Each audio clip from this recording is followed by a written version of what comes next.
था मगर फिर भी अरे नीतीश कुमार जी देखिए एक उम्र दराज आदमी है। जी। वो बाप नहीं बल्कि दादा की उम्र में के हैं, ये चीज आप भी मानते हैं। बिल्कुल, बिल्कुल। ठीक है।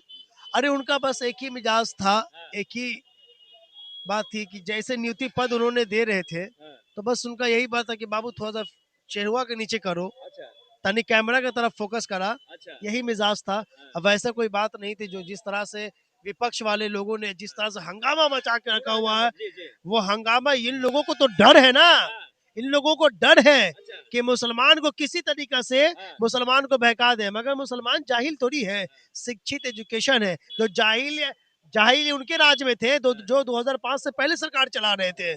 उनके सरकार में वेतन नहीं मिलता था, उनके सरकार में शासन नहीं था। ये तो माननीय मुख्यमंत्री श्री नीतीश कुमार जी के शासन है, हुँ, जो हर एक बच्चे, हर एक वर्ग के बच्चे, चाहे हिंदू हो, मुस्लिम हो, हाँ, सिख हो, ईसाई हो, हाँ, किसी भी मजहब के लोग, हाँ, तमाम बच्चे आज शिक्षित हैं, हाँ। एजुकेटेड हैं। सबका मान्यता माननीय मुख्यमंत्री श्री नीतीश कुमार जी ने बढ़ाया है।